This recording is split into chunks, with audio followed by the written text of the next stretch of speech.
చంద్రబాబు సర్కార్ ఈ పేదలకు ఇచ్చినటువంటి ఇల్లు ఇదివరకు జగనన్న అని పేరు పెట్టారు, అంతకుముందు ఎన్టీఆర్ అని పేరు పెట్టారు. వాస్తవానికి అదైతే ప్రధానమంత్రి ఆవాస్ యోజన స్కీమ్ కింద ఉండాలా. దీంట్లో ఏదైతే అదనంగా డబ్బులు ఇస్తామని ప్రకటించారో దాంట్లో కీలకమైనటువంటి అడుగులు వేశారు. 4 విడతల్లో అదనపు సాయం చేయడానికి ఉద్దేశించినటువంటి ఉత్తర్వులు టోటల్గా 350 కోట్ల రూపాయలు కేటాయించింది.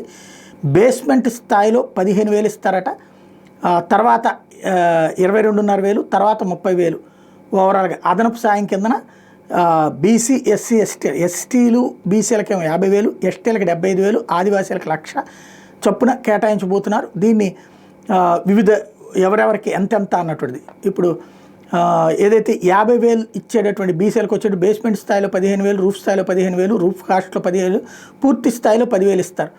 అలాగే ఎస్సీ ఎస్టీలకి ఏదైతే ఇస్తానన్నటువంటి 75,000 ఉందో వాళ్ళకు వచ్చేటప్పటికి ఎస్సీలు బీసీలకి 50,000, ఎస్టీలకి 75,000. ఇందులో 22,500 బేస్మెంట్ స్థాయిలో, 22,500 రూపాయలు రూఫ్ స్థాయిలో, రూఫ్ కాస్ట్ 15,000, పూర్తిగా 15,000 ఇస్తారు. ఇది ఎస్టీలకి ప్లస్ ఎస్టీలకి మెయిన్. ఆదివాసీలకి అంటే గిరిజన ప్రాంతాల్లో ఉండేటటువంటి తెగలకు వచ్చేటప్పటికి 1,00,000 రూపాయలు ఇవ్వబోతున్నారు అదనపు సాయం కిందన. ఇందులో బేస్మెంట్ స్థాయిలో 30,000, రూఫ్ స్థాయిలో 30,000, రూఫ్ కాస్ట్లో 20,000, పూర్తిగా 20,000 రూపాయలు ఇవ్వబోతున్నారు.